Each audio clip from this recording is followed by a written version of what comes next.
Hi, this is Rupali. और अभी मैं एक नाम उठा रही हूँ। नाम जो है वारेन हेस्टिंग का है। ये मॉडर्न हिस्ट्री से रिलेटेड है।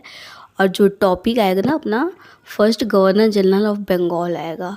ठीक है, तो मतलब कि ओवरऑल गवर्नर जनरल से रिलेटेड जितने भी टॉपिक हमें मिलेंगे उससे रिलेटेड हम इसमें करेंगे। ठीक है, क्वेश्चन करेंगे। तो एक चीज़ क्या बोलते हैं, आप थोड़ा सा ध्यान देना कि जो वारेन हेस्टिंग यहाँ पास मैंने लिख भी रखा हुआ है। अच्छा, जैसे अगर बाई चांस अगर हम ये चीज़ देखें, जितने भी लोग तैयारी कर रहे होंगे, अगर हम ब्रिटिश से रिलेटेड बात करें, है ना, अगर हम 3-4 जगह का नाम बोलें, मतलब कि जैसे वेस्ट इंडिया हो गया है या साउथ इंडिया साइड है ना, तो अगर हम बंगाल बोलते हैं तो सभी लोगों को आइडिया ये रहता है कि हाँ, जितने भी लड़ाई वगैरह स्टार्ट हुई है, जितने भी वॉर स्टार्ट हुए हैं, है ना, वो मेन रीज़न कहाँ से स्टार्ट हुए हैं, बंगाल से स्टार्ट हुए हैं। या फिर ब्रिटिश लोगों को अगर जैसे सुप्रीमेसी भी ब्रिटिश एम्पायर की इस्टेब्लिश करनी थी, उन्होंने क्या काम किया, पहले बंगाल पे अपना इस्टेब्लिशमेंट बनाया, उसके बाद जाके धीरे धीरे करके और जगह पे गए हुए हैं ना। तो यहाँ पास हम इनके नाम से हम 2-3 चीज़ याद रखेंगे। पहला तो मैंने इनका एक ही यही नाम को लेके ही मैं बना रही हूँ वीडियो। वारेन हेस्टिंग, देखो यहाँ पास इनके जो नाम है बहुत ज़्यादा कॉमन होते हैं। तो वारेन हेस्टिंग को हम, इनका जो नाम है ना, वॉर से मतलब वारेन हेस्टिंग से वॉर को हम हटाएंगे। ठीक है, और हेस्टिंग से हम हैज़ को हटाएंगे। तो हैज़ मतलब यहाँ पास 2 मतलब होता है। हैज़ जो एक तो ग्रामर वाला हैज़ होता है, HAS, है ना, यूज़ करते हैं, हैज़ हैव वाला है। और दूसरा होता है हैज़ को अगर जैसे हमें हिंदी में लिखना तो हंसना से रिलेटेड नहीं होता है। और अगर शायद आप याद करो, कभी कभी क्या होता है, जो पुराने सीरियल वगैरह आते थे ना, जो पुराने सीरियल वगैरह आते थे, या फिर जैसे कभी कभी वो हिस्ट्री से रिलेटेड जब लड़ाई वाला सीन दिखाया जाता था, उसमें क्या करते थे वो लोग, तीर वगैरह, कमान बाढ़ वगैरह चलाते थे और हंसते रहते थे, है ना। इससे थोड़ा से ऐसे नाम निकालने को मैं वो ट्रिक जोड़ने की कोशिश कर रही हूँ। तो वारेन हेस्टिंग से हम वॉर को हटाएंगे और हेस्टिंग से हैज़ को हटाएंगे, हंसना को हटाएंगे, HAS। इससे क्या होगा, हमें हेल्प मिलेगी कि अगर गवर्नर जनरल पूछे कि बंगाल का फर्स्ट गवर्नर जनरल कौन थे, है ना, तो हमें वॉर कहाँ से स्टार्ट हुआ अपने इंडिया में, जगह का नाम हमें याद रखना है, बंगाल। और बंगाल में हम वॉर और बंगाल दोनों एक साथ जोड़ लिए, उसके बाद हेस्टिंग हो जाएगा। ठीक है, तो first governor general of Bengal कौन थे, वारेन हेस्टिंग थे। ये चीज़ थोड़ा सा याद रखना। ये फर्स्ट पॉइंट है। इसके ऊपर बहुत ढेर सारे क्वेश्चन बने, तो मैंने क्या काम किया है कि एक नाम लिया हुआ है और इनसे जुड़े हुए इन्होंने क्या क्या फंक्शन किए हैं, क्या क्या काम किए हुए हैं, उसको मैं रिलेट करने की कोशिश कर रही हूँ। Warren Hasting first governor general of Bengal होंगे। और इसके बाद, अच्छा चलो, फर्स्ट पॉइंट अपना ये हो गया है। अब सेकंड पॉइंट को देखो, जो वारेन हेस्टिंग थे, जैसे अगर हम बंगाल की बात करें, स्टार्टिंग में बहुत मतलब मॉडर्न हिस्ट्री के टाइम पीरियड में क्या था कि मतलब अपना जो नॉर्थ ईस्ट रीजन है, उड़ीसा है, बिहार है, झारखंड, ये सभी एक साथ ही आ रहे थे, है ना। और हमें पता है मतलब कि अगर हम थोड़ा से ब्रॉड लेवल पे देखें, ब्रॉड लेवल पे मतलब इन द सेंस ये है कि अगर हम कॉन्टिनेंट के बेस पे देखें तो हमारा जो क्या बोलते हैं, जो बंगाल वगैरह है, एक तो साउथ में तो आएगा ही, साउथ के साथ साथ एशिया कॉन्टिनेंट। अगर हम इंडिया की बात देखते हैं, सॉरी, इंडिया की बात अगर हम करें तो इंडिया हमारा एशिया कॉन्टिनेंट में आता है ना। तो जो फॉरेनर्स थे या ब्रिटिशर्स थे, वो एशियाटिक एशियाटिक सोसाइटी में कंट्रोल करना चाहते थे, या अपना सुप्रीमेसी इस्टेब्लिश करना चाह रहे थे। ठीक है ना। तो हम इससे रिलेटेड, हमारा दूसरा पॉइंट हम कैसे रिलेट करेंगे कि अगर जब एशियाटिक सोसाइटी बनाई गई थी कलकत्ता में, तो उस वक्त कौन से गवर्नर जनरल थे, तो इनका नाम आ जाएगा वारेन हेस्टिंग। ठीक है, तो ये हमारा दूसरा पॉइंट है। इसके ऊपर भी PYQ क्वेश्चन बने हुए हैं। मैं एज अ कंक्लूसिव PYQ वाला एक वीडियो भी और बनाऊंगी, बट अभी फ़िलहाल रिलेट करने के लिए है। ठीक है, और सेकेंड पॉइंट ये हो गया हमारा। और थर्ड पॉइंट आप देखना थोड़ा, हमारा थर्ड पॉइंट क्या है, सिक्योरिटी सेल से रिलेटेड है। सिक्योरिटी सेल क्या होते हैं, एक मिनट बता रही हूँ, अब इसको आप पढ़ने की कोशिश करना। सिक्योरिटी सेल क्या होते हैं, the policy of security cell is related to Warren Hasting.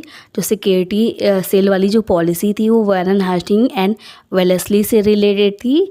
Warren Hastings fought with Mysore and Maratha to achieve status equivalent to other Indian states।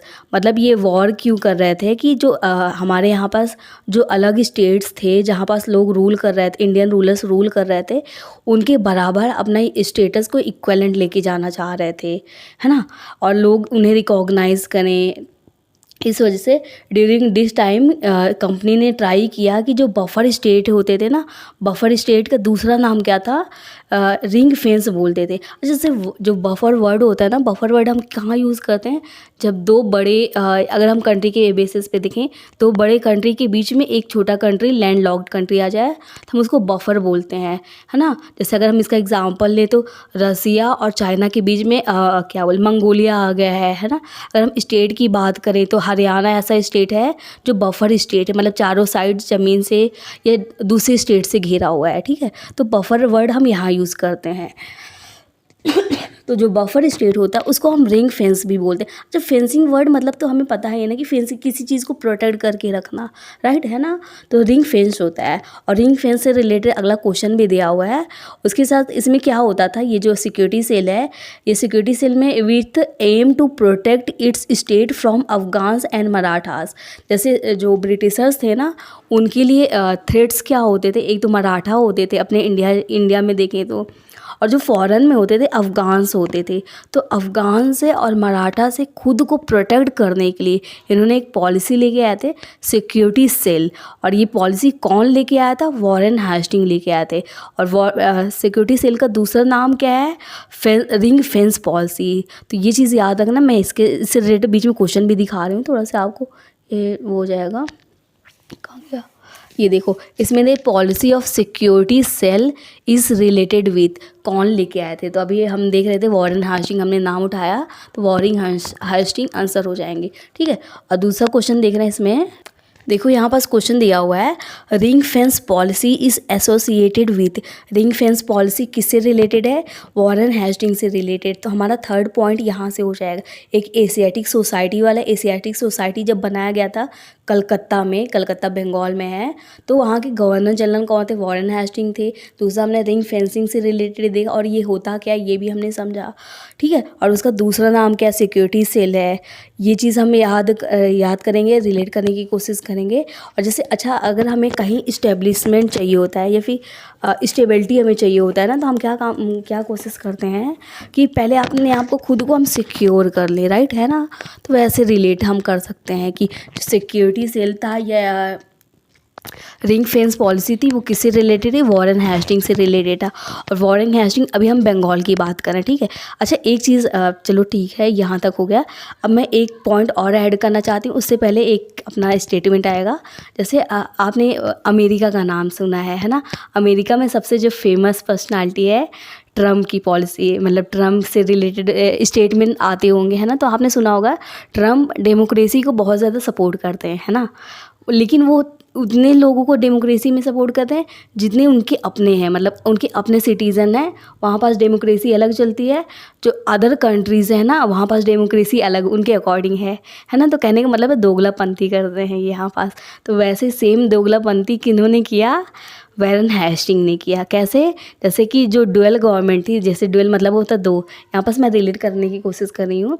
जो डुअल गवर्नमेंट जो है ना, लेके जो आए थे वो रॉबर्ट क्लाइव लेके आए थे। लेकिन यहाँ पास एबॉलिश किसने किया, मतलब कि जो वही है ना कि हर जगह ट्रम्प पहुँच जाते हैं, बोलते हैं हम डेमोक्रेसी के लिए आ रहे हैं डेमोक्रेसी के लिए आ रहे हैं, है ना। है ना। तो मतलब कहने का मतलब ये है कि हर कंट्री में अपना वो दखलंदाजी देने की कोशिश करते हैं, बोलते हैं नाम लेके कि हम डेमोक्रेसी के लिए डेमोक्रेसी को सेव करने की कोशिश कर रहा है। तो सेम वैसे है, वॉरेन हेस्टिंग दोगलापंथी कर रहे थे। कैसे, जो डुअल गवर्नमेंट थी तो वैसे तो अच्छी थी, मतलब मुझे पॉजिटिव वो लगा इसका, लेकिन डुअल गवर्नमेंट को ख़त्म किसने किया, वॉरेन हेस्टिंग ने किया, ठीक है। और एक चीज़ ये भी है, जैसे कभी कभी क्या होता है, हम ज़्यादा अच्छे किसी के लिए हम जब ज़्यादा अच्छा करने की कोशिश करते हैं तो हम अपना लिमिट भूल जाते हैं, है ना। तो लिमिट भूलने का मतलब है कि यही वो वॉरेन हेस्टिंग वैसे गवर्नर जनरल थे जिन्हें इम्पीचमेंट के लिए भी पनिश किया गया, प्रोसिक्यूट किया गया था, पनिश किया गया था। क्यों, क्योंकि ऐसे इसके ऊपर भी क्वेश्चन बने हुए हैं। तो ये चीज़ हम रिलेट करेंगे अगर क्वेश्चन आते हैं कौन से गवर्नर जनरल थे जिन्हें प्रोसिक्यूट किया गया था फॉर इम्पीचमेंट, तो हमारा आंसर हो जाएगा वॉरेन हेस्टिंग। ये अभी यहाँ तक याद रखना। और जो उसके बाद है 5th पॉइंट है ना, जो वॉरेन हेस्टिंग थे एंग्लो नेपाल वॉर से भी रिलेटेड थे, इनका नाम एंग्लो नेपाल वॉर से भी आएगा। और उसके बाद लास्ट वाला जो हमारा टॉपिक है 3rd एंग्लो मराठा वॉर, यहाँ बस ये याद रखना मराठा वॉर आएगा। एक मैसूर वॉर आता है तो वो इससे रिलेटेड नहीं रहेगा, 3rd एंग्लो मराठा वॉर है। इसको अभी के लिए प्लीज़ इसको याद रखना, क्योंकि इससे रिलेटेड अभी मैं as a conclusive as a diagram type में बनाऊंगी इसके ऊपर, फिर मैं क्वेश्चन दिखाऊंगी कि हाँ जितने भी यहाँ पास मैंने टॉपिक लिखे हुए हैं या नाम इनके लिखे हुए हैं, वॉरेन हेस्टिंग का क्या कॉन्ट्रीब्यूशन रहा है, उन्होंने मॉडर्न हिस्ट्री में उनसे रिलेटेड कैसे क्वेश्चन पूछे जा सकते हैं, तो यहाँ तक अभी अपने रखते हैं। ठीक है, थैंक यू।